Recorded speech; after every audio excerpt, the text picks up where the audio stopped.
보통 이 밤에 청년들 이렇게 나와서 기도하는 거 별로 안 좋아하잖아요. 솔직하게 말하세요. 저도 청년 시절을 지나서 다 알아요, 여러분들 마음을. 저는 그 중고등학교 청년부 시절에 이렇게 수련을 하면 꼭 외부 강사가 오면 그 인간이 그렇게 싫더라고요. 왜냐하면 설교를 엄청 길게 해. 그래서 오늘 또 강사로 왔으니까 설교를 성의 없게 하고 갈 수는 없잖아요. 그러니까 우리 청년들은 이를 악물고 버틸 수 있기를 바랍니다. 또 어른들도 이렇게 오늘 현장에 이렇게 많이 오셨는데 준비한 이 주의 말씀, 또 여러분들 영혼의 큰 위로와 도전이 되는 시간이 되시기를 우리 주님의 이름으로 축복합니다. 오늘 이 본문 말씀을 보면 사울이 왕이었다가 그 정권이 다윗에게로 완전히 넘어간 상황입니다. 고대 사회에서는 정권이 바뀌게 되어지면 직전 정권에 소속되어 있었던 신하들이나 특별히 그 가족들은 모두 다 족치는 것이 일반적인 관례였습니다. 살려두면 거기서 불행의 씨앗이 자라는 거예요. 지금 새롭게 정권을 잡은 이 왕권을 위협할 수 있다라고 생각을 했기 때문에 특별히 가족들은 대부분 다 죽이는 것을 일반적인 관례로 했던 시절이죠. 여러분들도 알다시피 사울 왕과 그의 아들 요나단은 길보아 전투에서 다 죽습니다. 그리고 다윗이 이 나라의 왕으로 등극하죠. 그렇게 다윗은 왕의 자리에 서서 1절 말씀 여러분 맨 위에 상반절을 한번 보십시오. 거기 보면 다윗이 이런 질문을 하죠. 다윗이 이르되 사울의 집에 아직도 남은 사람이 있느냐? 금방 제가 여러분들에게 말씀드렸던 그 통상적인 관례로 하자면 이런 질문은 왜 나오는 겁니까? 사울의 집에 아직도 남은 사람이 있으면 내가 그를 날리리라. 이 내용이 이어져야 되는데 여러분들이 1절 하반절 내용들을 확인해 보시면 아시겠지만은 전혀 그때 당시에 통상적인 관례와 문화와는 거꾸로 되어지는 내용들이 전개되어지고 있음을 우리가 확인할 수 있습니다. 한번 보십시오. 내가 요나단으로 말미암아 그 사람에게 은총을 베풀리라 하니라. 사울의 집안에 아직도 남은 사람이 있으면 내가 요나단으로 말미암아 그에게 은총을 베풀겠다. 요나단 살아 생전에 다윗과 맺었던 약속, 그 약속을 다윗은 요나단이 죽은 이 상황에서도 끝까지 신실하게 의리를 지키고 있는 그 모습을 우리에게 보여주는 말씀이죠. 어쨌든 왕의 자리에서 다윗이 사울의 집안에 아직도 남은 사람이 없느냐?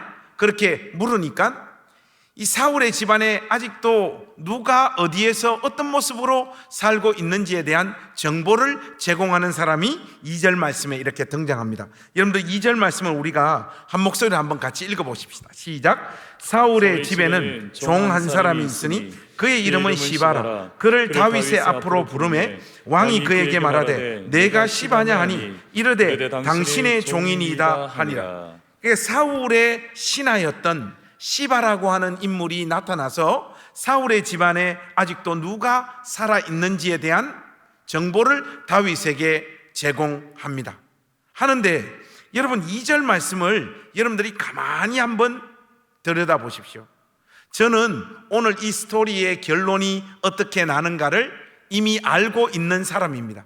설교하는 사람이니까 당연히 이 마지막 결론을 알고 있죠. 이런 사람의 시각에서 볼 때는 이 2절 말씀만 보더라도 이 시바라고 하는 사람의 인물의 됨됨이가 어느 정도 좀 보입니다. 제가 어떤 부분을 보고 그런 말씀을 여러분들에게 드리는가 하면 여러분 한번 보십시오. 2절 맨 위에는 사울의 집에는 종 한 사람이 있으니 이 분명히 시바의 정체성을 사울의 종이라고 말하고 있죠. 그런데 2절 하반절에 보면 이 사울의 종이었던 시바가 지금 다윗에게 불림 받고 와서 자기의 고백을 어떻게 하고 있습니까? 네가 시바냐 하니 이르되 당신의 종이니이다. 여러분, 고대 사회에서 신하에게 요구되어지는 최고의 덕목은 뭡니까? 불사 이군, 오로지 한 왕만 섬긴다. 그런데 이 시바라고 하는 인물은 이제 사울은 죽고 다윗이 왕이 되어 있는 이 상황에 저는 사울의 종입니다, 그렇게 말하지 않고 제가 다윗 왕 당신의 종입니다, 그렇게 말하고 있습니다. 분명히 여러분들의 눈빛을 보니까 어떤 사람은 저에게 이런 반론을 제기하고 있는 것 같아요. 아니 목사님, 사울 살았을 때는 당연히 사울의 종이고 다윗이 왕이 된 이 상황에는 당연히 제가 당신의 종입니다라고 말하는 것이 당연한 건데 목사님 너무 큰 의미 부여하고 있는 거 아닙니까? 이런 눈빛을 여기 청년들이 몇 명 저한테 지금 쏘는 것 같아요. 그것은 대단히 상식적이고 합리적인 관점이에요. 그런데 저는 뭘 알고 있다고요? 이 이야기의 끝을 알고 있는 사람이기 때문에 이 2절 말씀이 마치 이 시바라고 하는 인물의 됨됨이를 그 부분만 보더라도 좀 보여요. 그런 게, 그런 저를 좀 믿어주세요. 여러분, 후반전에 가면 여러분들이 맞네, 확실히 목사님 말씀이 맞네 하고 저의 관점을 여러분들이 받아들일 가능성이 많습니다. 어쨌든 이 시바는 사울의 집안에 아직도 남은 자가 있느냐라고 다윗이 물으니까 거기에 대한 답을 하는데, 여러분 3절 말씀은 제가 한번 읽을게요. 눈으로 따라오세요. 왕이 이르되 사울의 집에 아직도 남은 사람이 없느냐, 아까는 있느냐, 지금은 없느냐, 똑같은 질문을 바꿔서 하죠. 하니까 내가 그 사람에게 하나님의 은총을 베풀고자 하노라 하니 시바가 왕께 아뢰되 요나단의 아들 하나가 있는데 다리 저는 자니이다. 여러분, 사울의 손자였고 요나단의 아들이었던 무비보셋. 이 무비보셋은 유모가 어릴 때 이 무비보셋을 데리고 가다가 이게 땅에 떨어뜨려 가지고 어린 시절부터 양쪽 다리를 다 저는 중증 장애인으로 자기 평생을 살았던 사람이 무비보셋입니다. 그 무비보셋이 아직도 살아 있습니다 라고 다윗에게 지금 말하는 거예요. 하니까 다윗은 당연히 그 무비보셋을 당장 데리고 오라. 무비보셋은 지금 어디에서 어떤 삶의 조건으로 살고 있느냐라고 재차 묻죠. 그래서 여러분 4절 말씀에 이렇게 나오는데, 우리가 지금 4절 말씀을 소리내서 한번 같이 읽겠습니다. 읽을 때 여러분 양심에 손을 올리고 아무리 정신을 차리고 읽어도 100번을 읽어도 여러분들이 도저히 알 수 없는 단어가 거기 하나 나올 겁니다. 그 단어를 한번 확인도 하시고 우리가 4절 한번 같이 읽겠습니다. 시작. 왕이 그에게 말하되 그가 어디 있느냐 하니 시바가 왕께 아뢰되 로드발 암미엘의 아들 마길의 집에 있나이다 하니라. 여러분들이 아무리 노력을 해도 알 수 없는 단어가 거기 하나 나오죠. 뭡니까? 모르는 거 말하면 되잖아. 뭘 그렇게 어렵게 생각해요? 여러분 4절 말씀을 아무리 읽어도 도저히 이해가 안 되는 단어가 하나 있죠. 뭡니까? 또 어떤 분 암미엘 이러고 자빠졌어요. 암미엘은 사람 이름인데 거기 무슨 뜻이 있어요? 그게 아니고 로드발 앞에 뭡니까? 암미엘 앞에 뭐가 있어요? 로드발. 여러분 이 로드발은 히브리어예요. 그래서 여러분들이 아무리 읽어도 무슨 뜻인지 알 수가 없습니다. 여러분 근데 이 로드발은요, 로는 히브리어 부정접두어, 영어로 치면 not, never, 뭐뭐가 아닌 이런 의미예요. 드발은 뭡니까? 목초지 이런 뜻이에요. 목초지가 아닌. 그러니까 이게 로드발이라고 하는 단어는 어떤 정보를 우리에게 지금 제공하고 있는가 하면 무비보셋이 살고 있었던 동네, 그 동네의 척박한 상황을 우리에게 알려주는 정보예요. 쉽게 말해서 유목민들에게 있어서 목초지가 없는 환경 속에서 살았다. 이 말은 요즘 우리식대로 이해를 하자면 무비보셋은 달동네에 살고 있었더라, 이런 정도의 의미가 되는 거예요. 근데 이 무비보셋은 한번 보세요. 어린 시절부터 유모가 땅에 떨어뜨려 가지고 양쪽 다리를 다 저는 중증 장애인입니다. 거기다가 달동네에서 지금 살고 있습니다. 그거보다 더 심각한 현실은 뭡니까? 직전 정권 사울의 손자요 요나단의 아들이잖아요. 지금 새롭게 정권을 잡은 다윗의 시각에서 보자면 다윗이 그에게 지금 은총을 베풀겠다라고 하는 그 정보를 무비보셋은 알지 못하고 있는 상황이잖아요. 이런 입장에서 볼 때 무비보셋은 반역자 집안의 핵심적인 인물입니다. 그리고 이 로드발이라고 하는 이 동네에서 자기 집에 살고 있었던 사람도 아닙니다. 거기 뒤에 보면 로드발 암미엘의 아들 마길의 집에 있나이다 이렇게 말하고 있잖아요. 그러니까 모든 불행한 삶의 조건들을 다 소유하고 있었던 사람이 바로 사울의 손자요 요나단의 아들이었던 이 무비보셋입니다. 이런 무비보셋을 다윗이 지금 찾고 있습니다. 신하들이 가서 다윗 왕이 너를 찾는다 했을 때 왕궁으로 끌려가는 그 무비보셋의 심정과 모습을 여러분 한번 상상해 보십시오. 어떤 마음으로 왕궁으로 갔을까요? 서글프고 서럽고 고달팠던 내 인생도 드디어 여기서 끝이구나. 다윗에게 있어서 우리 집안은 반역자, 그리고 그 반역자 집안의 핵심적인 인물, 나는 이제 드디어 이 다윗에게 끌려가서 이 고통스럽고 서럽고 아팠던 내 인생이 끝이 나겠구나, 이런 마음으로 무비보셋은 왕궁으로 갔을 거예요. 그런데 그런 절망적인 마음으로 왕궁으로 갔는데 다윗의 입에서 무비보셋을 향하여 선포되어지는 내용이 무엇입니까? 오늘부터 무비보셋은 나와 같은 상에서 먹고 마시리라. 여러분, 왕하고 같은 상에서 음식을 먹고 마시는 사람은 누굽니까? 왕자님, 공주님이죠. 한마디로 무비보셋의 신분을 왕자의 자리로 다윗이 지금 끌어올리고 있는 거예요. 동시에 사울 왕에게 속하였던 모든 재산을 무비보셋에게 돌려주라, 이렇게 명령을 내립니다. 한마디로 자기 귀를 의심할 수밖에 없는 멘트가 다윗 왕의 입을 통하여 자기에게 지금 전달되어지고 있는 거죠. 이 이야기가 무비보셋에게 들려졌을 때 무비보셋이 토해놓고 있는 고백이 8절 말씀입니다. 이 8절 말씀 얼마나 절절한 고백입니까, 여러분? 우리 한번 8절 말씀 같이 읽어보실까요? 시작. 그가 절하여 이르되 이 종이 무엇이기에 왕께서 죽은 개 같은 나를 돌아보시나이까 하니라.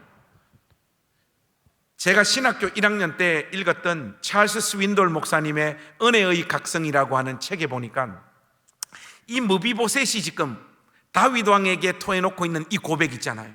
어찌하여 죽은 개 같은 나를 돌아보시나이까. 아무런 가치도 없고 왕에게 아무런 도움도 안 되고 왕에게 어떤 은총과 은혜도 입을 자격이 없는 나에게 어떻게 이렇게 감당할 수 없는 이런 은혜를 베풀어 주십니까? 하는 고백이잖아요. 이 무비보셋이 다윗을 향하여 토해놓고 있는 이 고백을 우리가 예수님을 향하여 토해놓고 있는 그 고백과 연결해가지고 이 사무엘하 9장 말씀을 구속사적인 메시지로 스윈돌 목사님은 풀어가시더라고요. 제가 그 책을 읽으면서 굉장히 많은 은혜를 받았는데 저는 개인적으로 스윈돌 목사님의 관점에 동의하지 않습니다. 동의하지 않는다는 것은 스윈돌 목사님의 그 설교가 잘못됐다는 게 아니라 저는 사무엘하 9장의 핵심적인 인물은 다윗과 무비보셋이 아니라고 생각을 해요.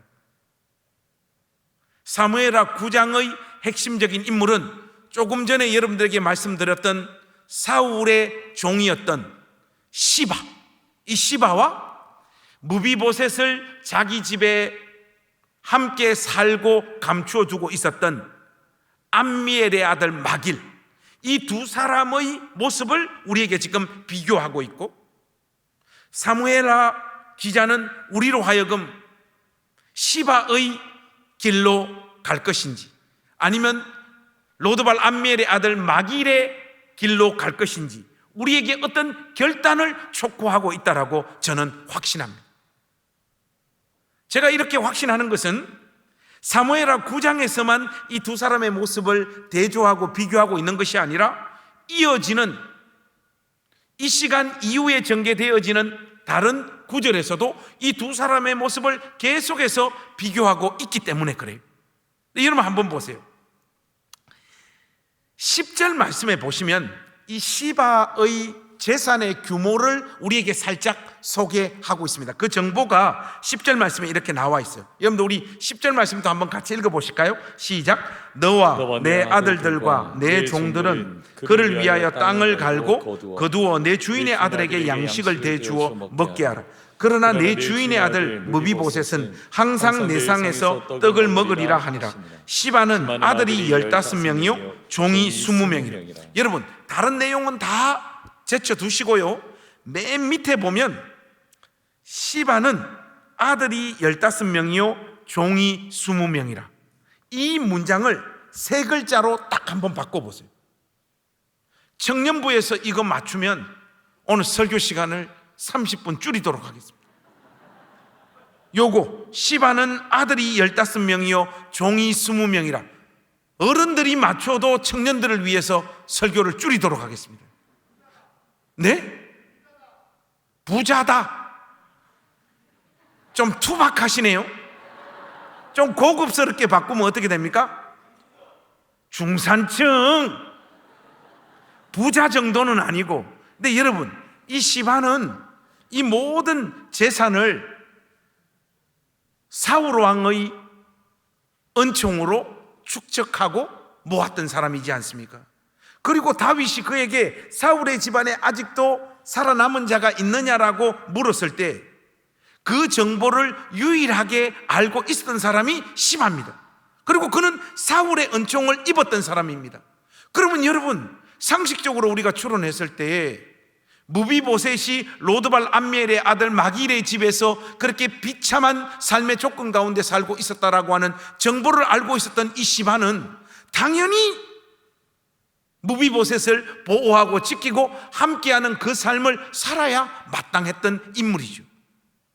그런데 무비보셋이 그런 환경 속에 살고 있다는 것을 뻔히 알면서도 그 정보만 알고 있었지 무비보셋에게 그 어떤 조치도 취하지 않았던 인물이 시바입니다. 그런데 여러분, 마길은 어떻습니까? 마길은요, 단순히 배고프고 가난한 인생을 자기 집에 거두어 함께 산다는 정도가 아니에요. 무비보셋은 반역자입니다. 걸리면 죽어야 되고 당연히 무비보셋을 자기 집에 함께 살게 하고 감추어 주었다라고 하는 것은 그와 동일한 운명의 자리에 서겠다라고 하는 강력한 의지의 천명이죠. 목을 걸면서 무비보셋이라고 하는 인물을 자기 집에 거두어 줬던 사람이 바로 마길입니다. 이 두 사람의 모습을 성경이 지금 이렇게 생생하게 대조하고 있는 겁니다. 여러분, 이 시간 이후로 어떤 사건이 전개되어집니까? 다윗의 아들이었던 압살롬이 아버지를 향하여 쿠데타를 감행합니다. 처음에는 압살롬의 쿠데타가 별거 아닌 것 같았는데 다윗의 핵심 책사였던 아히도벨이 압살롬에게 붙어버리잖아요.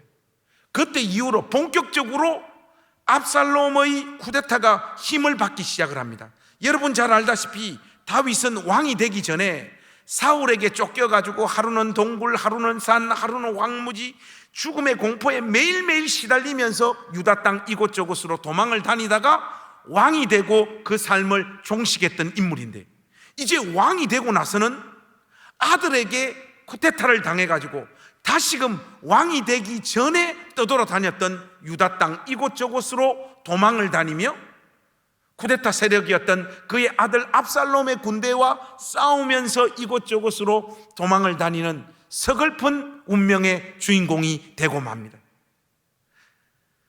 다윗은 아들과 자기를 향하여 쿠데타를 감행한 이 아들과 싸우면서 이곳저곳으로 도망을 다니고 있는 상황이기 때문에 마음도 지치고 몸도 지치고 사는 것이 무슨 내 삶에 그렇게 의미가 있겠는가, 이런 실존적인 고민들을 얼마나 많이 토해놓으면서 꾸역꾸역 그 삶을 견뎠겠습니까?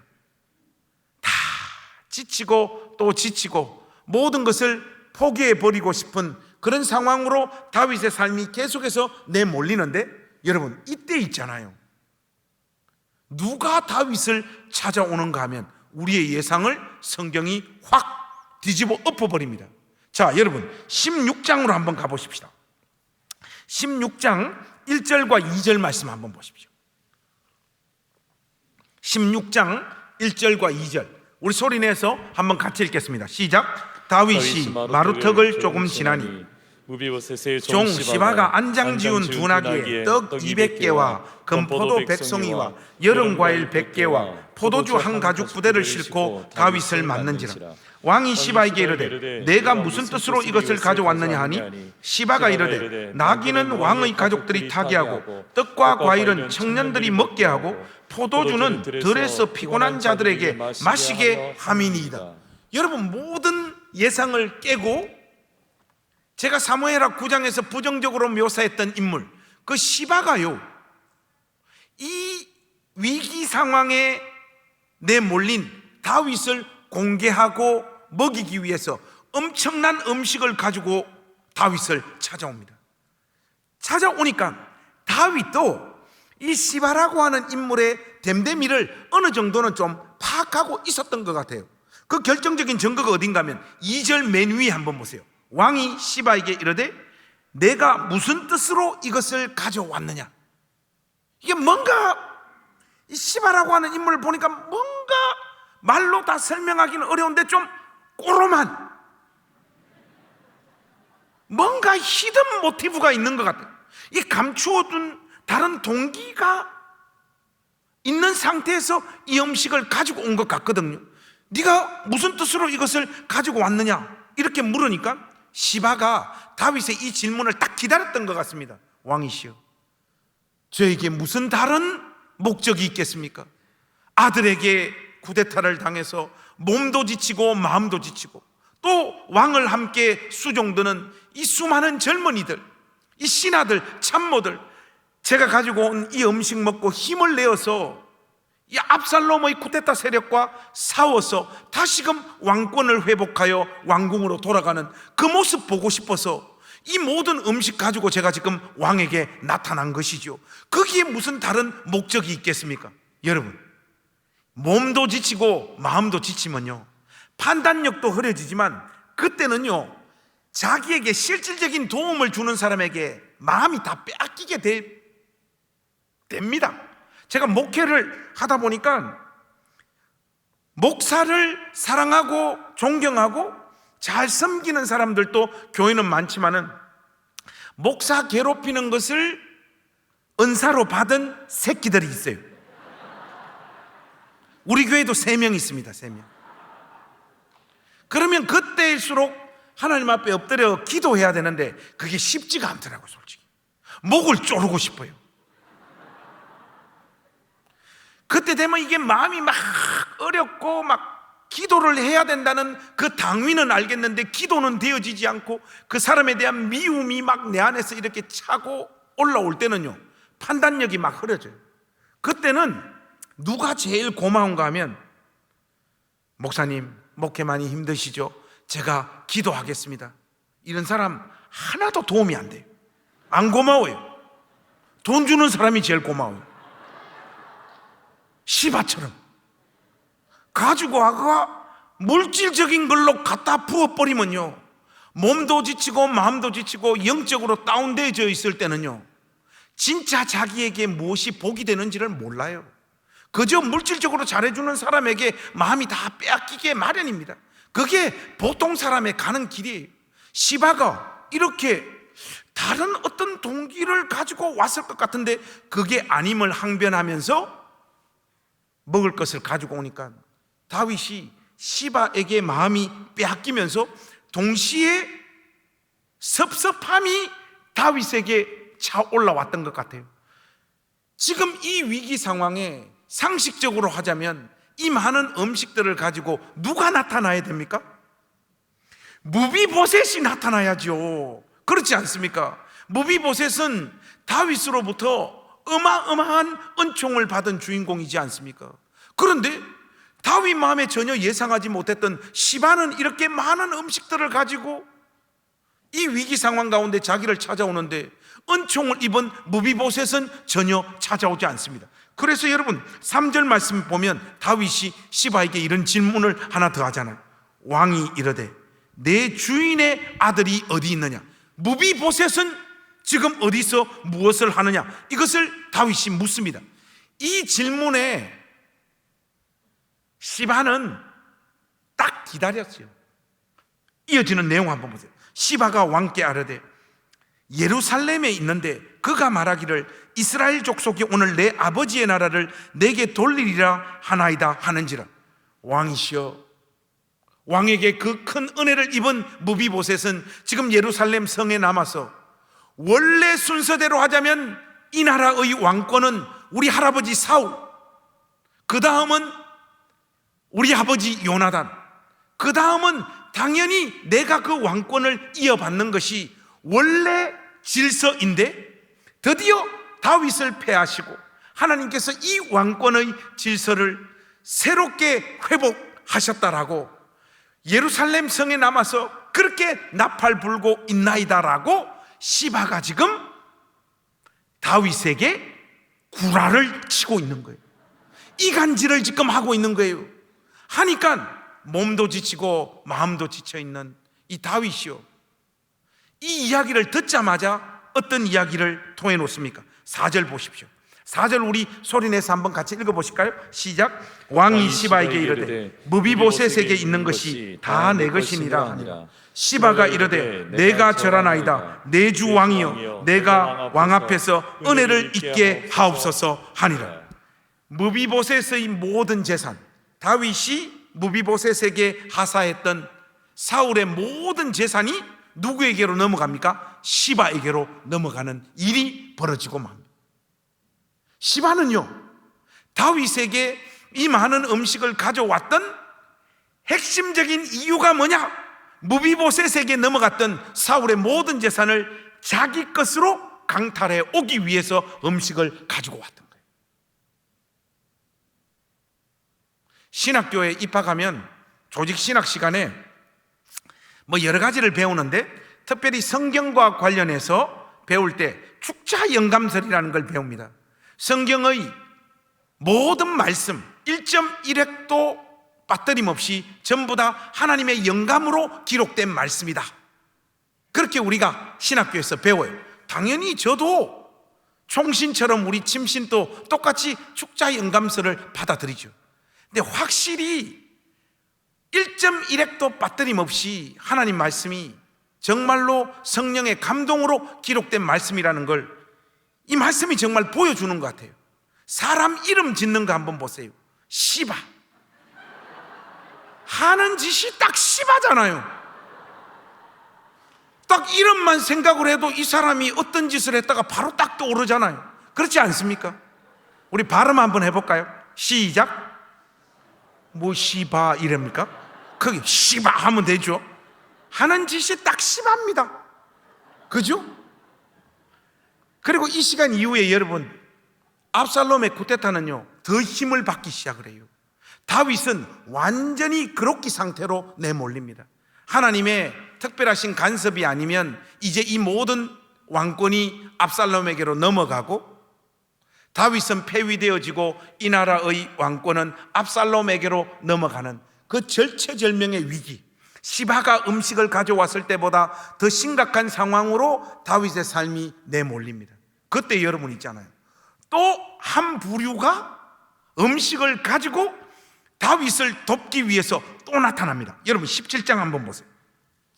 17장 몇 절을 보시는가 하면 17장 27절 말씀 한번 보십시오. 17장 27절 우리 한번 같이 읽겠습니다. 시작. 다윗이 마하나임에 이르렀을 때 암몬 족속에게 속한 라빠 사람 나하스의 아들 소비와 로데발 사람 암미엘의 아들 마길과 로글림 길르아 사람 바르실레가, 여러분 여기 세 사람이 다윗을 찾아와요.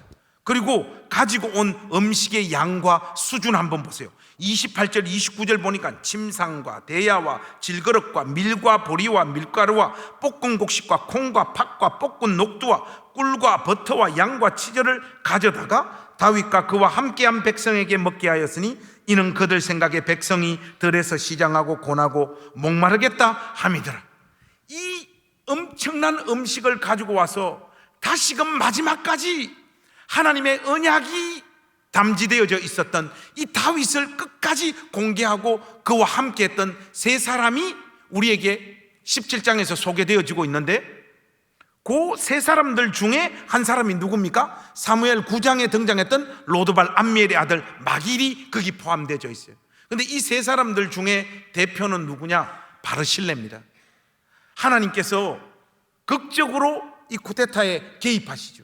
그래서 압살롬은 자기가 그토록 자랑했던 그 외모의 핵심적인 상징이었던 이 머리카락이 상수리 나무에 걸려가지고 자기가 자랑했던 그 외모 때문에 결국은 죽게 되는 비극의 주인공이 되지 않습니까? 그리고 하나님께서는 다시금 이 상황에서 다윗을 회복시켜가지고 예루살렘 성으로 돌려보냅니다. 그때 다윗이 왕궁으로 왕직을 회복해가지고 돌아갈 때에 누구를 찾는가 하면 바르실레를 찾아요. 자기가 가장 어렵고 고통스러웠을 때 자기를 도와주러 왔던 이 바르실레, 당연히 이 바르실레 안에는 소비와 로드발 암미엘의 아들 마길도 포함되어져 있는 것이죠. 바르실레야, 나와 함께 왕궁으로 가자. 후사하기 위해서 그런 거 아닙니까? 그 이야기를 들었을 때 바르실레가, 왕이시여, 저는 나이가 너무 많고 왕궁으로 가봐야 왕에게 아무런 도움이 되지 않습니다 하고 자기 아들을 청거하잖아요. 그리고 다윗은 왕궁으로 돌아가서 이스라엘 역대 왕들 중에 최고의 왕으로 그 나라를 하나님 뜻대로 잘 통치하다가 하나님의 부름을 받습니다. 그리고 마지막 하나님의 부름을 받는 그 죽음의 순간 유언을 해요. 유언은 가장 진지하고 중요한 진술이잖아요. 그 다윗의 유언을 여러분 한번 보십시오. 여러 가지가 나오는데 그 내용 중에 어떤 내용이 나오는가 하면 솔로몬을 향해서요, 다윗이요, 바르실레의 집안을 기억하라. 자기 인생의 가장 큰 위기, 아무도 그와 함께 하려고 하지 않았던, 자기 목이 날아가 버릴 그 순간에 내몰렸을 때 자기를 찾아왔던 바르실레를요, 죽는 그 순간에도 기억하면서 솔로몬에게 바르실레의 집안을 기억하라고, 내가 이 세상을 떠나더라도 끝까지 이 바르실레의 집안을 공개하고 함께하고 그를 지켜주라고 그렇게 유언을 하고 다윗이 하나님의 부름을 받죠. 당연히 이 바르실레라고 하는 이름 안에는 소비와 로드발 암미엘의 아들 마길이 포함되어져 있다고 보는 것이 상식적인 접근이죠. 저는 오늘 이 관심이 누구에게 쏠리고 있는가 하면 암미엘의 아들 마길이에요, 여러분. 사무엘하 9장에서도 마찬가지고 사무엘하 17장에서도 마찬가지고 이 마길이 9장과 17장에서 우리에게 공통적으로 보여주고 있는 모습이 뭡니까? 9장에서도 무비보셋 도와주고 함께 해봐야 자기 삶에 아무런 도움이 되어지지 않는 그 사람을 끝까지 품고 사랑하고 함께했던 사람이 마길이었고, 사무엘하 17장에서도 마찬가지입니다. 쿠데타를 당해가지고 이제 왕권이 완전 압살롬에게로 넘어가고 다윗 자신과 함께 해봐야 자기에게는 아무런 도움도 되지 않는 그 상황에 하나님의 언약이 누구에게 담지되어져 있는가를 알고 끝까지 그의 손을 놓지 않고 함께했던 사람이 마길입니다. 사랑하는 우리 경산중앙교회 가족 여러분, 저는 오늘 이 밤 여러분들에게 시바의 길이 아닌 마길의 길로 여러분의 공동체가 나아가기를 온 마음을 다하여 부탁하러 여기에 왔습니다. 아멘. 여러분 마음에 오늘 이 밤 여기 이곳에서 함께 주를 섬기는 형제와 자매들 중에 어떤 한 사람만을 여러분들 가슴 속에 깊이 좀 품는 밤이 되었으면 좋겠어요. 그리고 그 사람에게 어떤 일이 벌어지든, 그 사람이 어떤 삶의 자리로 내몰리든 나는 이 사람의 손을 놓지 않겠다, 그와 함께 하겠다라고 하는 이 막일의 마음, 그 마음을 여러분들이 좀 품어주시기를 우리 주님의 이름으로 부탁합니다. 아멘. 웰라 캐드가 쓴 대주교에게 죽음이 오다라고 하는 책에 보면 그런 말 나와요. 위대한 사랑이 있는 곳에는 반드시 기적이 일어난다. 오늘날 주님의 몸된 교회 안에 왜 이렇게 생명력 넘치는 능력의 역사가 안 나타나는가 하면요, 여러분들이 온 마음을 다해가지고 여러분 옆에 앉아있는 형제와 자매를 끝까지 사랑하는 그 사랑들이 교회 안에 없기 때문에 그저 그런 교회들로 대부분의 교회가 남는 거예요. 저는 개인적으로 좋은 부모님을 만난 사람은 아닙니다. 지난번에 여러분에게 와서 간증했습니다마는 좋은 부모님 만난 사람 아니에요. 아버지는 알코올 중독, 노름 중독으로 한평생 살다가 가셨고, 우리 어머니는 비교적 착한 여자였는데 아버지가 돈을 안 버니까 어떡합니까? 먹고 사는 거 시장에 나가서 그거 감당하시다가 그냥 가셨어요. 자식들을 잘 교육시켜야 되겠다라고 하는 마음은 있었겠지만 그럴 여유가 없었던 사람이 우리 어머니입니다.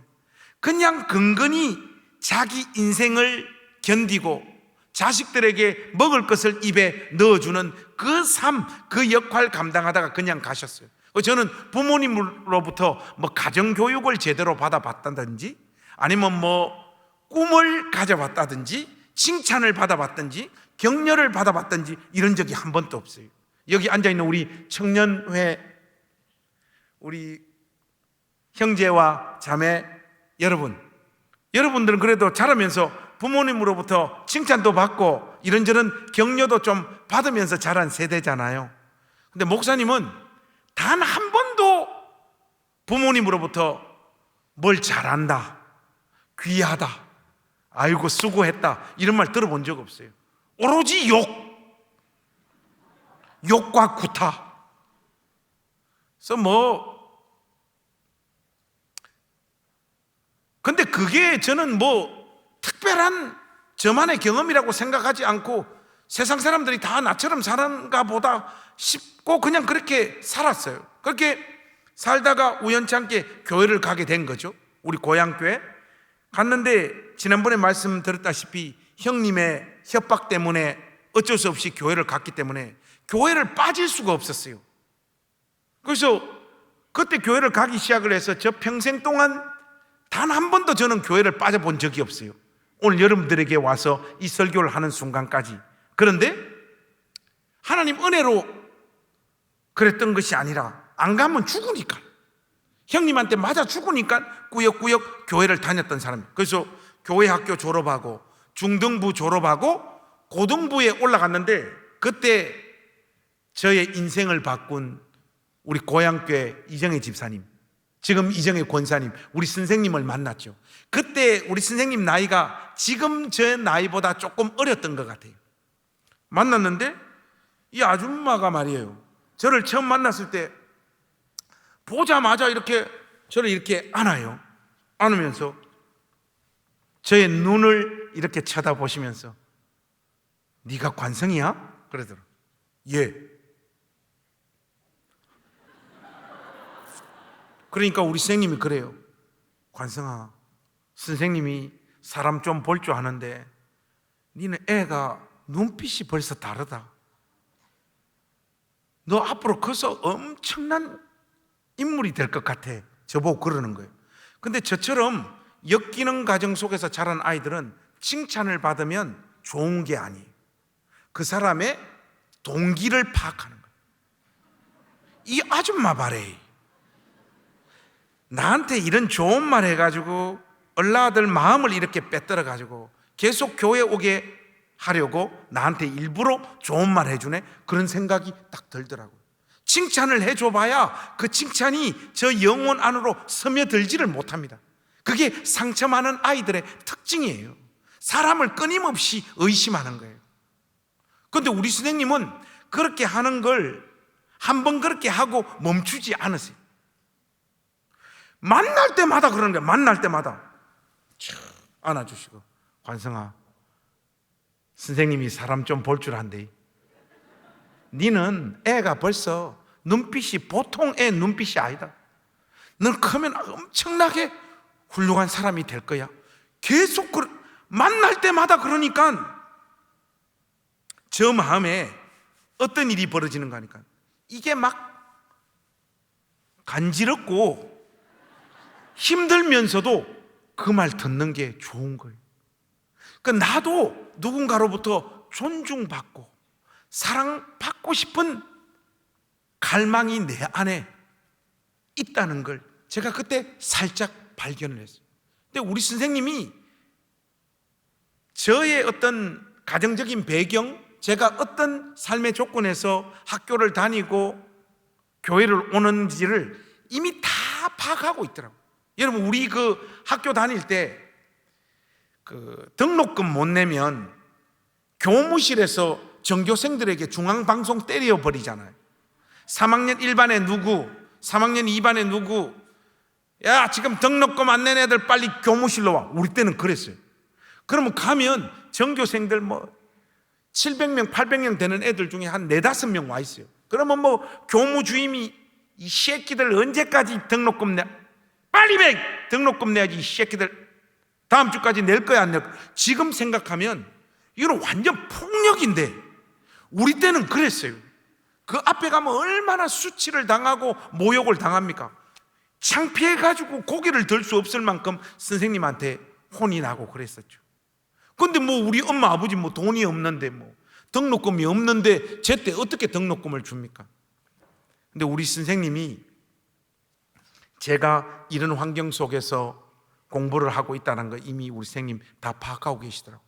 그래서 한 번은 저보고 그래요. 관성아, 이번 주에 분반 공부 끝나고 학생회의실에서 선생님 좀 만나고 가? 하시더라고요. 그래서 남아서 학생회의실에 갔더니 우리 선생님 저 앉히더만 여기서 이렇게 봉투를 꺼내시더라고요. 이거는 등록금이야. 절대로 공부 여기서 멈추면 안 된다고 한서 끝까지 공부해야 돼. 그러면서 등록금을 주시고 한 번은 아니고 또 다른 봉투 하나를 꺼내서 주시는데 그거는 학용품 사라고 주시더라고요. 좋은 샤프도 사야 되고 지우개도 있고 공책도 있고 네가 사고 싶은 학용품 사라고 또 봉투를 하나 주시고 마지막 봉투 하나는 용돈을 주시더라고요. 친구들하고 떡볶이도 사 먹고 분식점도 가고 뭐 그렇게 너도 친구들하고 지내야 되니까 이거는 용돈 하라고 주시더라고요. 이걸 제가 고등학교 1학년 때부터 고등학교 3학년 졸업할 때까지 우리 선생님이 한 학기도 빠뜨린 적이 없었어요.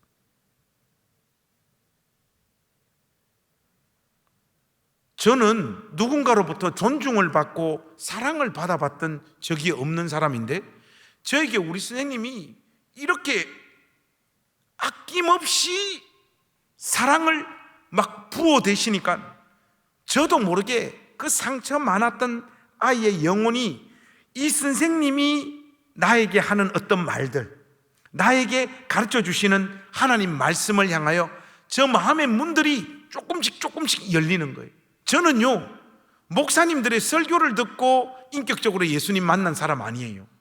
우리 선생님하고 분반 공부하다가 예수님을 내 생의 구세주와 주님으로 영접한 사람이에요. 이 선생님이 나한테 가르쳐 주는 말씀이라면 이건 진짜다. 이런 어떤 신뢰들이 우리 선생님이 저에게 베풀어 주시는 그 사랑에 근거하여 마음의 문들이 저 가운데서 이렇게 열려지기 시작했던 것 같아요. 그렇게 저 같은 경우에는 예수님을 인격적으로 만나고 동시에 내 인생을 주님을 위해서 드리겠다고 목사로 서원한 케이스거든요. 저는 그런데 은혜도 받고 예수님도 만나고 인격적인 어떤 신뢰들도 형성됐지만은 뭐 성령 받아도 해결이 안 되는 것은 하나 있더라고요. 고등학교를 다닐 때 그 뭐 여학생 좋아하는 거 그런 마음이 있잖아요. 이런 것은 쉽게 이게 해결이 안 되더라고요. 요즘은 여러분 뭐 교회에서 연애하라 이렇게 하는 뭐 분위기들이 이렇게 자연스럽지만은 목사님 옛날에 교회 다닐 때는 누구를 좋아한다 이런 말을 선생님들한테 하면 선생님들이 기도하면서 그런 마음을 좀 가라앉추라고 그렇게 말해요. 근데 지금 생각하면 참 말도 안 돼. 아니 기도하면 좋아하는 여학생 마음이 이렇게 가라앉아집니까? 말도 안 되는 짓을. 근데 그런 게 저는 예수님을 인격적으로 만났지만은 그런 것을 교회에서 좀 터부시하고 이렇게 내리누르는 상황에서 어떤 여자애가 좋아지는 것. 그래서 예배 시간에도 하나님 생각은 안 나고 걔 생각이 나고 이런 것들이 저에게는 굉장히 큰 죄책감 비슷하게 계속해서 마음을 눌렸던, 그때 당시에는 꽤나 심각했던 문제예요. 그런데 이런 이야기들은 선생님한테도 참 하기가 어려운데 우리 선생님한테는 어떤 이야기도 해도 괜찮겠구나 그 용기가 생기더라고요. 그래서 선생님한테 말했어요. 선생님, 혜정이 때문에 돌아버릴 것 같다. 학교 가도 기도해도 예배 드릴 때도 오로지 혜정이 생각밖에 안 나요 하니까 보통 선생님들은 분명히 기도하면서 그 마음을 이렇게 가라앉혀라. 우리 선생님은 이 보통 여자가 아니었어. 관성아, 선생님이 여자애들 마음 빼앗는데 도사아이가 다음 주 교회 올 때 연애 편지 한 통 써와라. 혜정이한테 보낼 편지 써오라는 거예요. 그러면 분반공부 끝나고 선생님하고 남아가지고 선생님이 그 문장 전부 다 다듬어 줄게 그러는 거예요. 그래서 제가 편지 썼죠. 경상도 남자 초반부터 어그레시브 하잖아요. 사랑하는 혜정아 바로 들어갔죠. 하니까 우리 선생님이 그 분반공부 끝나고 저하고 그 문장 다듬는데 초반부터 사랑하는 혜정 하니까 기절을 하는 거예요. 야야 이렇게 하면 아들 다 도망가 버린대. 우리 선생님이 펜 잡고 그 문장을 읽으면서 다 고쳐주는 거예요. 이쁘게 다 고쳐주고, 관성아 요거 편지지 이쁜데 다 옮겨 쓰고 선생님이 혜정이 정보 다 파악해가 왔다. 울산시 우정동 우체국 앞에 6시에 혜정이 내린다. 딱 기다렸다가 요 편지 혜정이한테 다 이쁘게 옮겨져가지고 혜정이한테 딱 주라. 100% 넘어온다.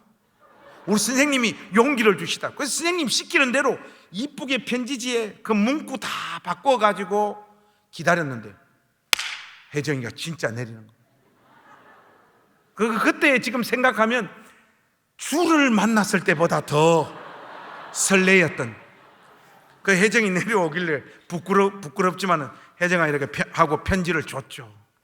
혜정이는 지금 딴 사람하고 결혼해서 잘 살아요. 저하고 안 이루어졌는데 우리 선생님이 저를 배려하는 그 방식들이 있잖아요. 철저하게 저의 시각, 저의 삶의 실존으로 우리 선생님은 내려오셨어요. 그 자리에서 저를 섬겨주시고 함께 해주시고 저의 갈망과 소원들을 인정해 주시면서 예수님 앞으로 한 걸음 한 걸음 더 가도록 저를 그렇게 이끌어 주셨어요. 선생님 품에서 제가 3년을 자랐어요. 고1, 고2, 고3. 그래서 이제 목사가 되겠다라고 하나님 앞에 약속했기 때문에 침례신학대학에 시험 쳐서 합격해가지고 이제 3년 동안 선생님 품에서 하나님 말씀 배우고 이제 신학교로 떠나기 바로 전날 선생님이 교회에서 좀 보자고 하시더라고요. 그래서 선생님 보러 이렇게 갔더니 우리 선생님이 저의 그 신학교 공부 과정들을 우리 선생님이 나름 이렇게 다 생각을 해보셨던 것 같아요. 그래서 오랫동안 돈을 모았다고 하시면서 그 돈을 저한테 주시더라고요. 대전 가서 공부할 때도 굶지 말고, 또 책 사볼 거 돈이 없어서 사보지 못하는 이런 일 없었으면 좋겠다. 너를 선생님이 이제 신학교로 보내는데 신학교 가서 좋은 목사 되라고 우리 선생님이 격려를 해 주시더라고요.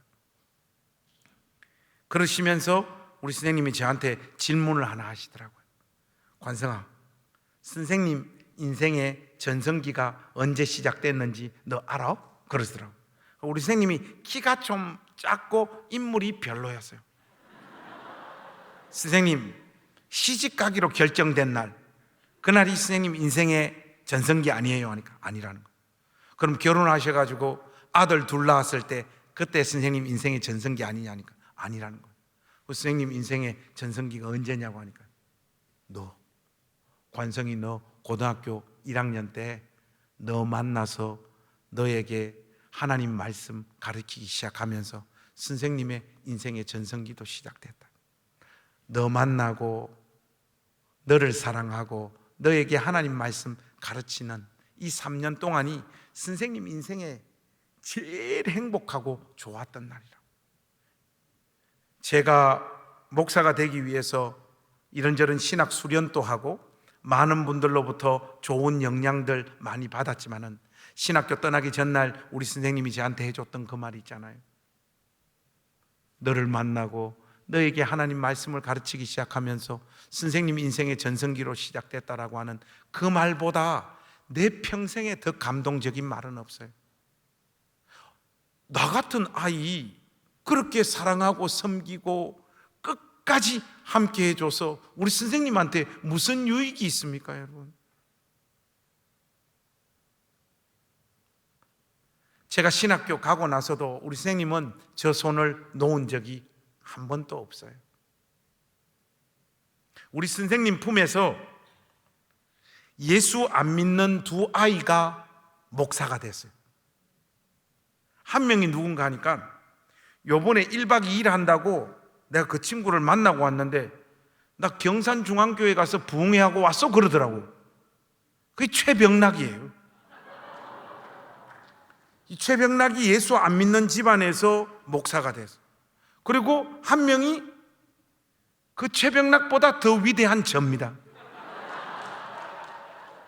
우리 둘이를 선생님이 품에 안으셔가지고 길러내셨던 거예요. 그래서 최 목사님은 미국으로 유학을 가시고 저는 영국으로 유학을 갔어요. 최 목사님은 우리 침례신학대학 역사상 미국에서 가장 성공한 목회자예요. 내 친구지만 그 친구만큼 성품도 좋고 설교도 잘하고 사람을 사랑하는 그런 목회자 없습니다.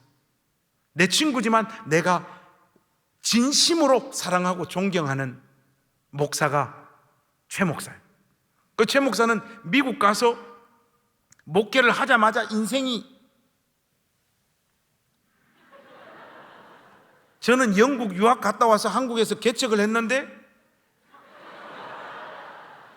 이래 되니까 서로 아무 말을 안 하지만은 최 목사는 최 목사대로 아마 마음이 불편했을 거예요. 저는 저대로 그 마음이 좋지가 않더라고요. 아무 말 누구도 안 하는데 마냥 좋지가 않아. 이 상황이 힘들어요. 솔직히 힘들었어요. 그때마다 우리 선생님이 울산에서 전화가 와요. 그리고 돈을 보내주시면서 저보고 그래요. 관성아, 마음 지키고 진실한 목회자는 원래 교회가 좀 작은 거야. 누구처럼 마음 팔아먹어야지 좀 크게 되더라. 근데 우리 선생님은 분명히 저한테는 그렇게 말해놓고 전화 끊고 병나기한테는 전화를 해서 생각보다 관성이 저거 덩신이더라. 분명히 그렇게 했을 사람이야. 내가 우리 선생님을 알아요. 그 상황 속에서도 저한테 매일 격려해 주시고 함께 해주고, 목사 돼서도 내 삶의 문제, 목회 문제를 해결하지 못해가지고 그 지질이 궁상을 뜨는 저 손을 우리 선생님은 놓은 적이 없었어요. 그 저의 인생은 끊임없이 바닥으로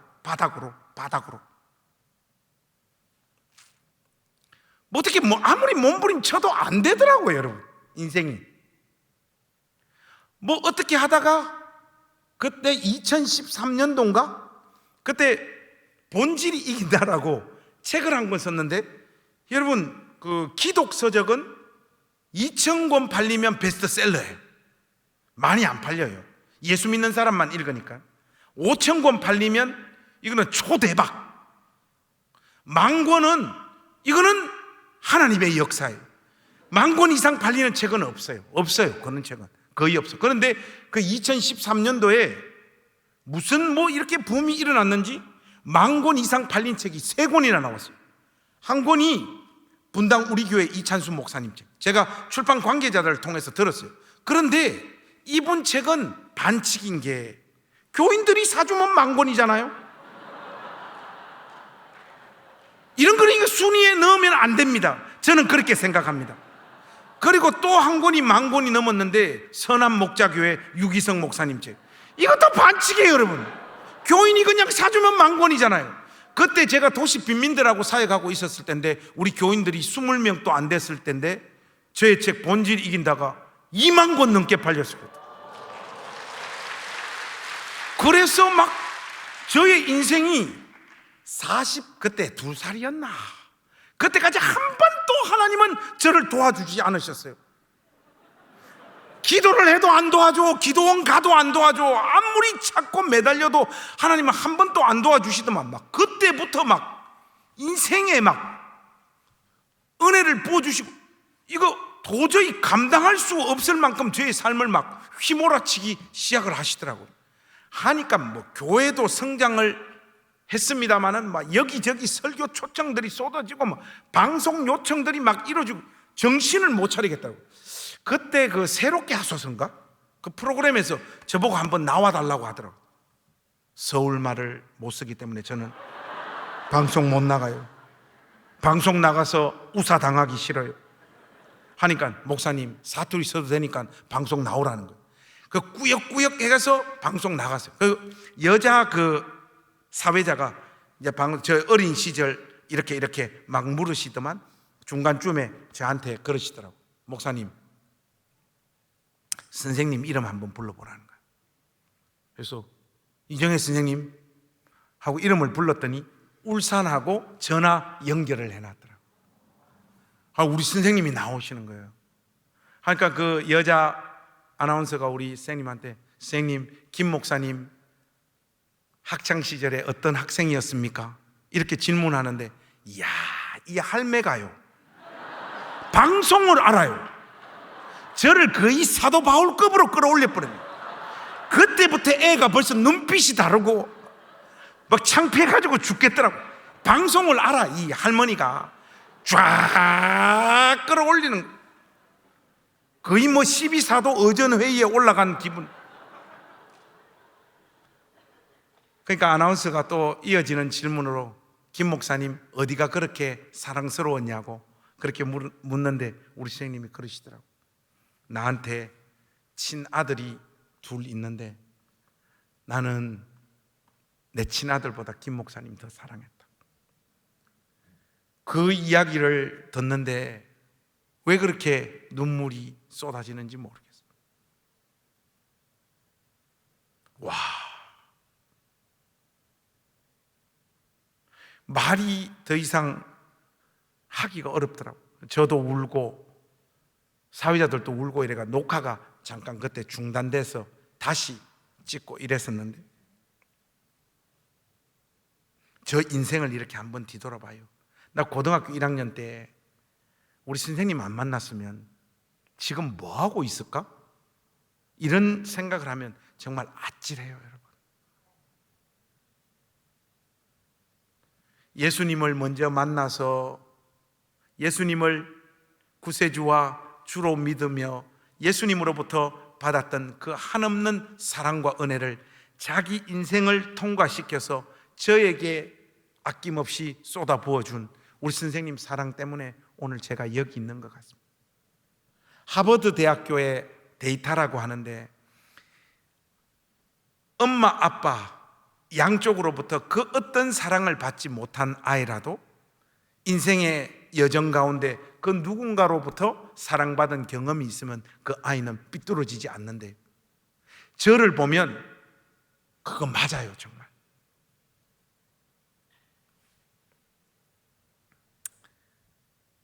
코로나가 오기 전에 우리 고향교회 70주년 기념 부흥회가 열렸어요. 요즘은 한 강사님이 부흥회 전체를 인도하는 게 아니라 매일매일 이렇게 강사님이 달라지더라고요. 그 고향교회도 70주년 기념 부흥회이니까 우리 교회 출신들 중에 제일 성공한 목회자들 4명을 라인업을 했는데 첫째 날 최병락이었어요. 둘째 날 또 어떤 목사님, 셋째 날 어떤 목사님인데 마지막 날이 저였어요. 그래서 오늘 제가 여러분들에게 심판을 받고 싶습니다.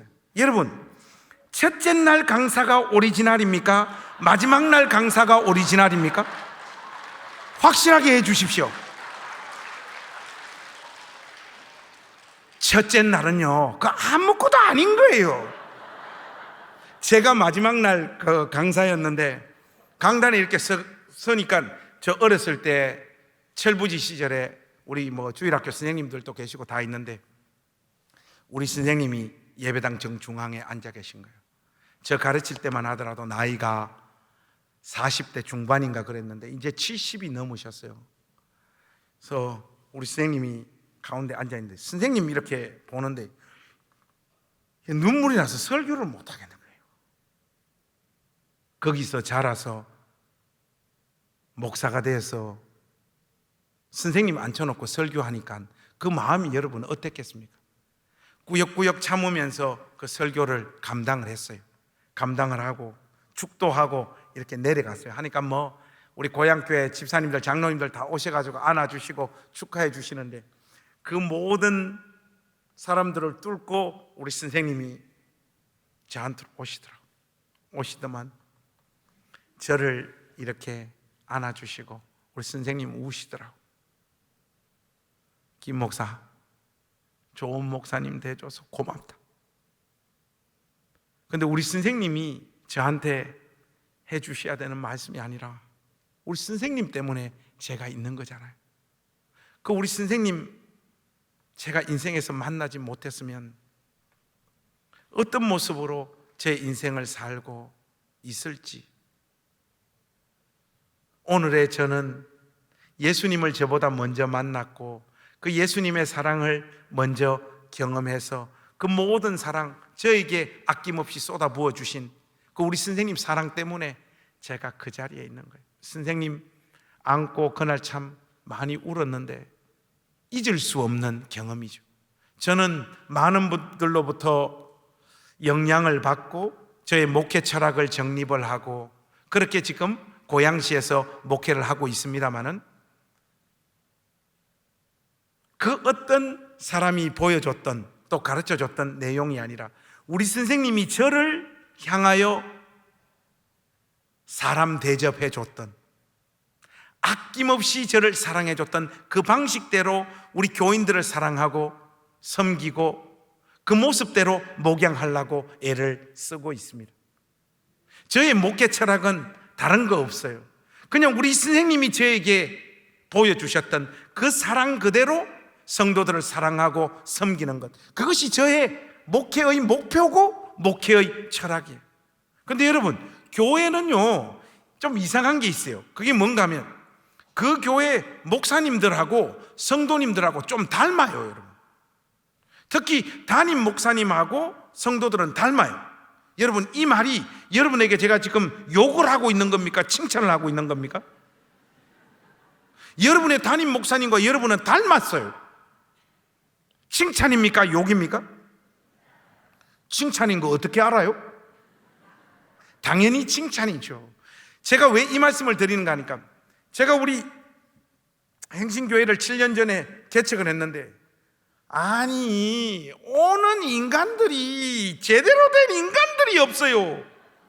꼭 저 같은 인간들만 오는 거예요. 상처 많고 돈 없고 한 많고 삐뚤어져 있고 교회 아무런 도움 안 되는 인간들만 계속 오는데, 목사로서 하나님 앞에 그런 기도를 하면 안 되는데 그때 너무 그런 사람들만 오니까 하나님 앞에 그런 기도했던 적이 있어요.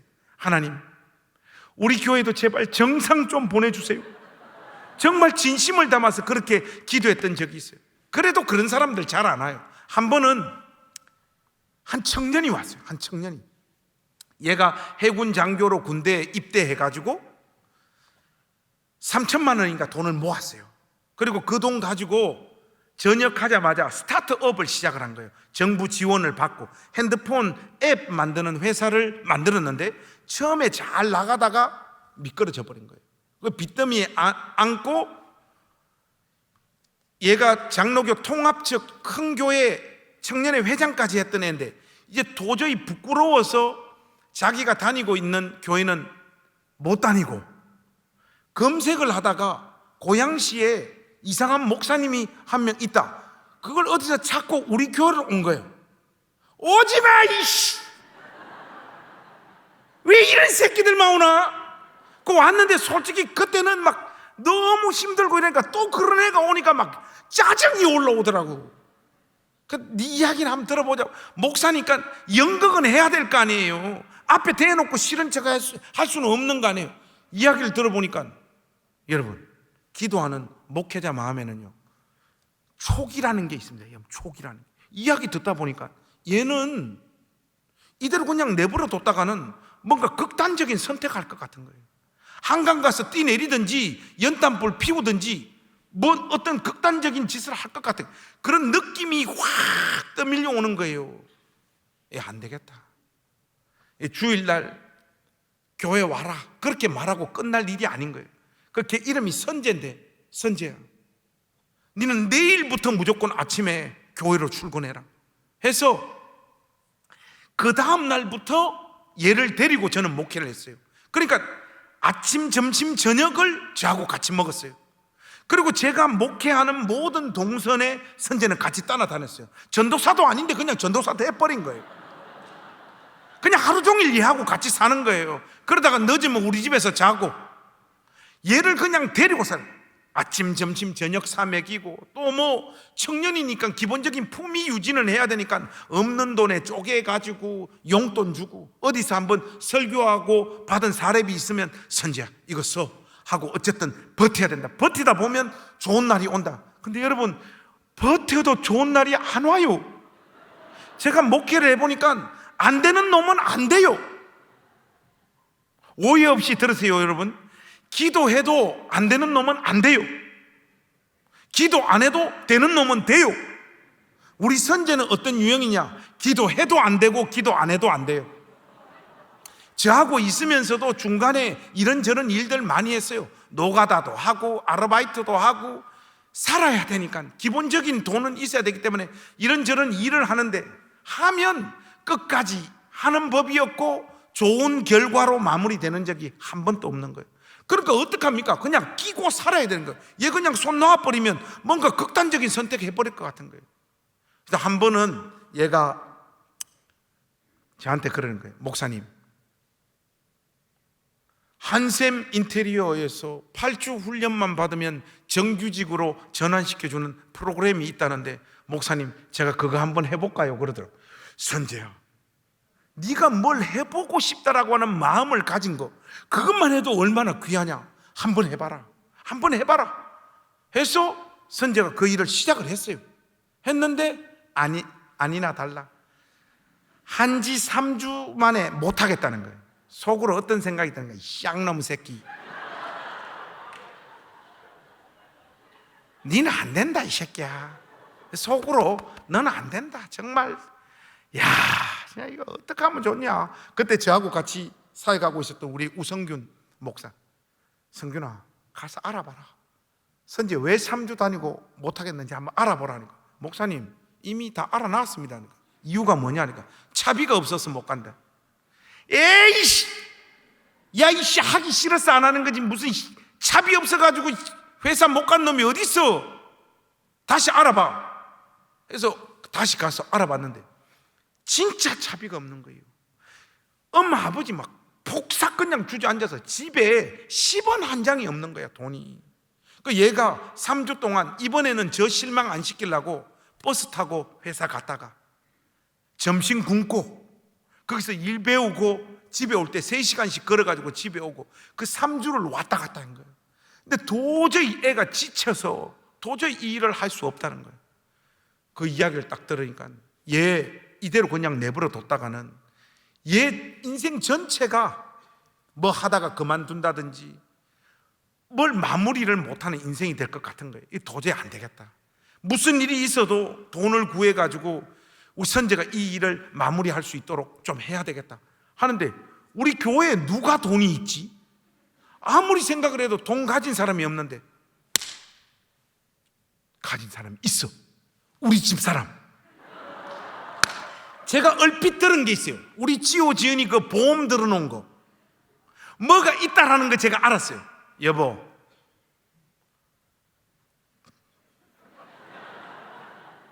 컴온, 그 보험 들어놓은 거 빨리 깨라. 지금 돈 쓸 때가 있다니까. 여보, 목회도 좋고 다 좋은데 이건 아니다. 지호 지은이 교육을 위해서 이거 넣어놓은 거 이거는 제발 건드리지 마라. 우리 사람이 그러더라고. 니 내 성질 모르나?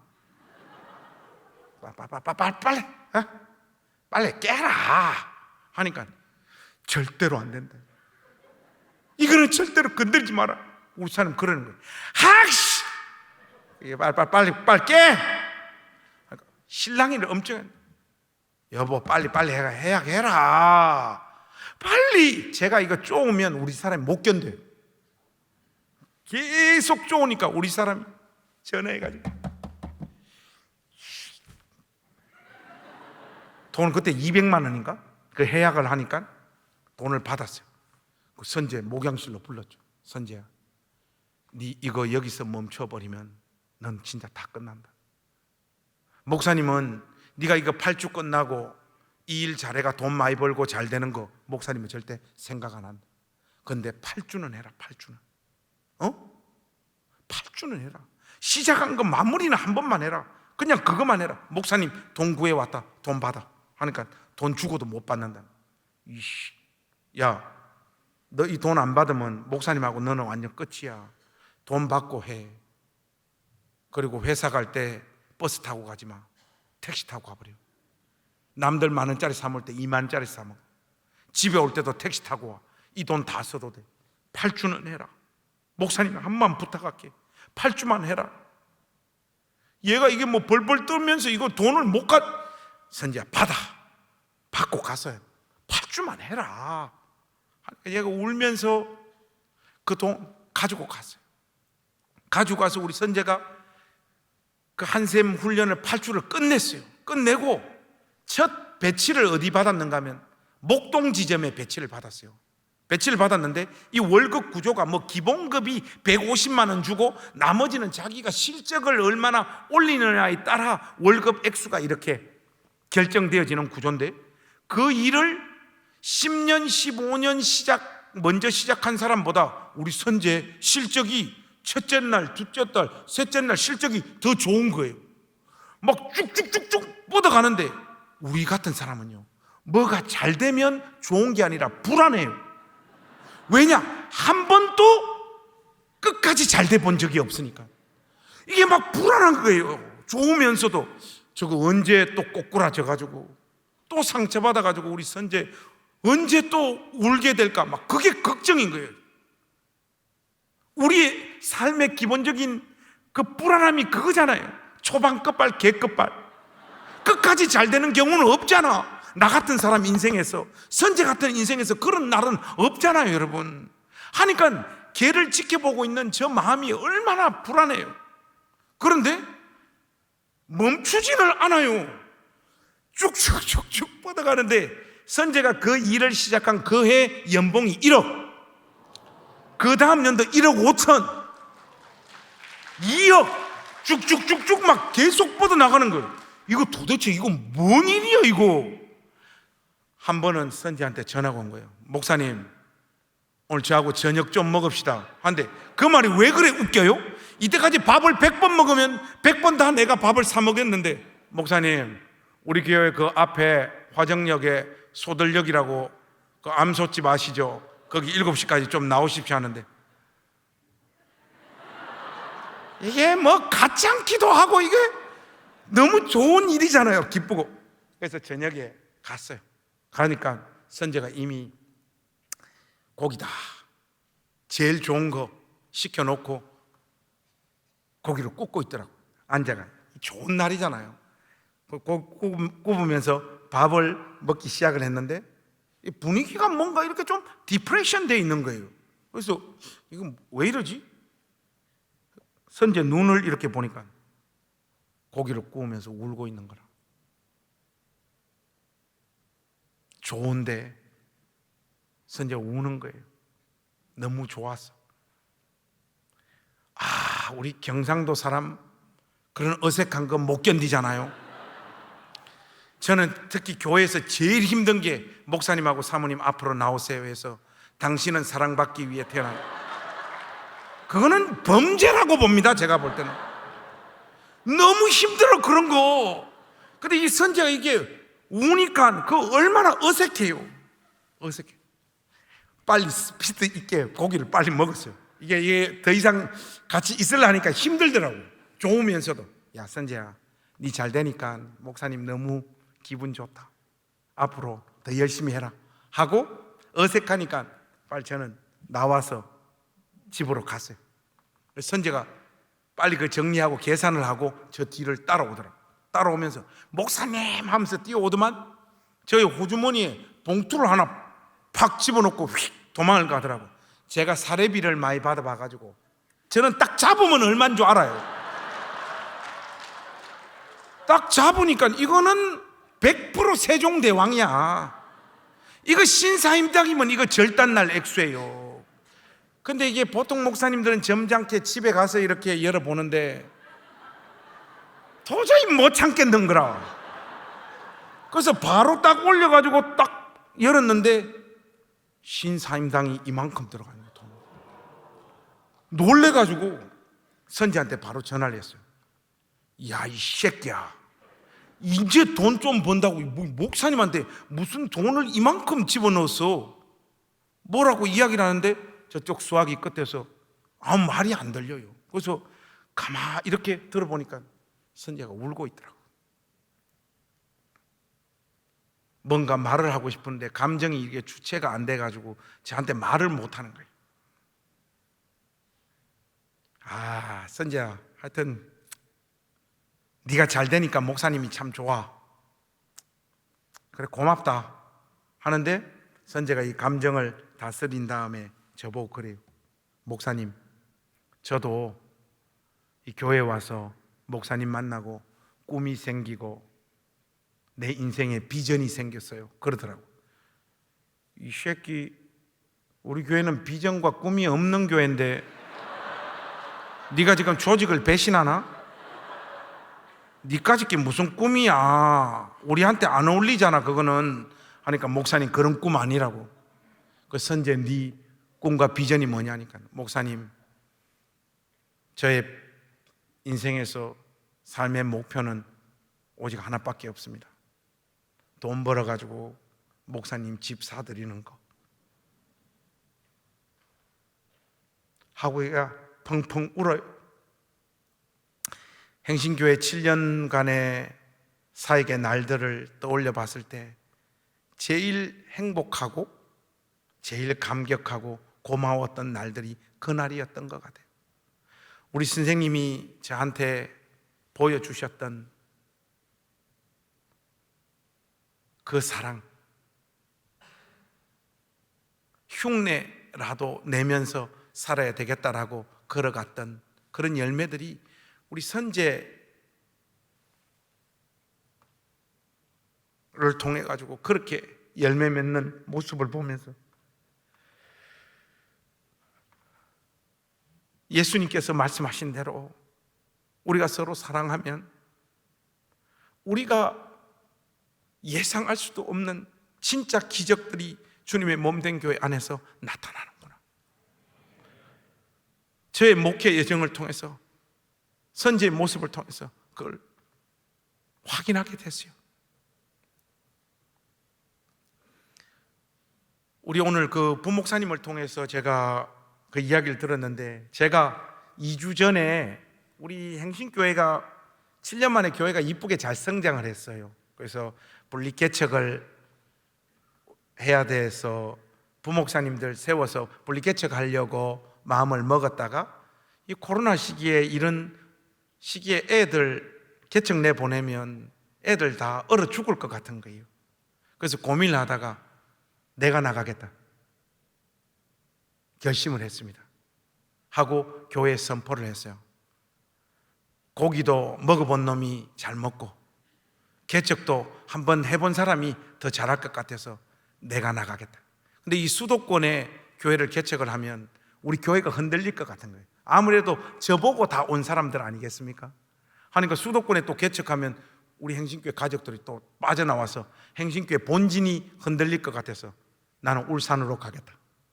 울산으로 가면 아무도 못 따라오잖아요. 교회 지킬 수 있잖아요. 그래서 우리 부목사님 담임 목사로 세우고 제가 울산으로 가겠다. 아무도 못 따라올 줄 알았어요. 선재가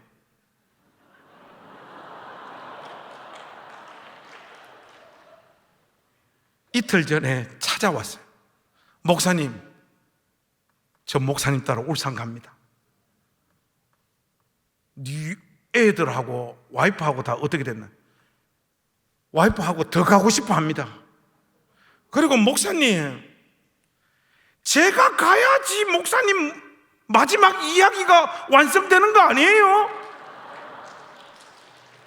우리 둘이 목양실에서 붙잡고 진짜 많이 울었어요. 나 같은 사람이 뭐라고? 얘가 그 고통스럽고 어려웠을 때 자기 손 잡아주고 끝까지 걔하고 몇 걸음 걸어준 거, 그 사랑을 얘가 잊지를 못하는 거예요.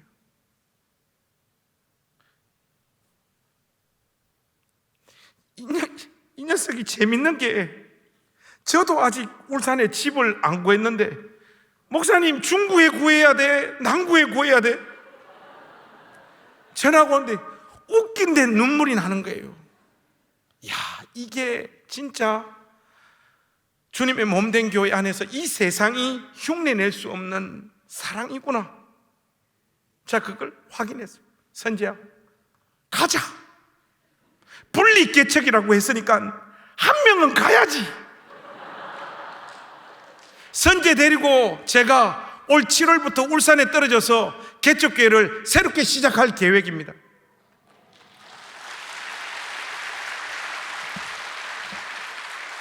사랑하는 우리 경산중앙교회 가족 여러분, 오늘 제가 여러분들에게 던지고 싶은 메시지가 바로 이겁니다. 여러분, 마길이 걸어갔던 그 길로 여러분 삶을 몰아가십시오. 신앙은 어떤 거대 담론을 우리 가슴 속에 품는 거 아닙니다. 주님을 위해서 나는 죽겠습니다, 주님을 위해서 내 인생을 드리겠습니다, 그럴 일 없어. 여러분, 우리 시대에 예수 믿는 신자들이 예수 믿고 죽을 일이 뭐 있습니까? 죽을 일 없어요. 죽을 일 없기 때문에 자꾸 주를 위해 죽겠다고 하는 거예요. 벌써 눈치를 까고 있는 거예요. 죽을 일이 없다는 걸 알기 때문에 죽겠다고 하는 거예요. 얍삽한 새끼들입니다. 신앙은 그런 거 아니에요, 여러분. 신앙은 뭐냐? 그렇게 큰 소리치고 거대한 어떤 것들을 이야기하는 게 아니라 지금 내 옆에 앉아서 인생을 포기하고 싶고 그 누구도 내 손 잡아주는 것 같지 않아서 외롭고 또 함께 해줘봐야 전혀 도움이 되어질 것 같지 않은 형제와 자매의 손을 잡는 겁니다. 그리고 그와 함께 여러분들이 할 수 있는, 여러분들이 가용해서 동원할 수 있는 모든 것을 동원해서 그 한 사람 사랑할 때 이 교회 안에 세상이 흉내낼 수 없는 놀라운 역사들이 나타나는 거예요. 그런 경산중앙교회로 여러분의 교회가 끝까지 남게 되기를 우리 주님의 이름으로 부탁합니다. 제가 한 3년 동안은요, 맨 거지들만 오니까 힘들었어요. 목회가 너무 힘들었어요. 그런데 우리 교회도 이제 점점 부흥하기 시작하면서 한 4년 차 지나고부터는 많이 배운 사람들, 그리고 돈 많은 사람들, 중산층들이 우리 교회로 오기 시작을 하더라고요. 어느새 우리 교회를 이렇게 들어보니까 가난한 사람들은 올 수 없는 교회가 되어버렸어요. 우리 교회는. 우리 교회가요, 가난한 사람들 많이 돕고 섬겨요. 그런 곳에 재정을 많이 쏟아붓는 교회입니다. 그 가난한 사람들을 돕고 섬기는 일들은 우리가 열심히 하는데 우리 옆에는 오지 마라, 이렇게 포지션을 잡고 있는 교회가 우리 교회가 되어버렸더라고요. 그걸 의도적으로 그렇게 한 건 아닌데 우리 교회는 이제 가난한 사람들 못 와요. 돈 좀 있어야지 교회 와요. 품위 유지 좀 할 수 있어야지 올 수 있는 교회가 우리 행신교회가 되어버린 거예요. 어느 순간 찬송은 아무나 오게 아무나 오게 이렇게 부르는데 아무나 못 와요. 돈 없는 사람 우리 교회 못 와요. 행신교회. 그런 의미에서 보면 저희 목회 7년은 실패한 목회라고 말을 해도 과언이 아닙니다. 부흥하면 뭐예요? 아무나 오지도 못하는 교회인데,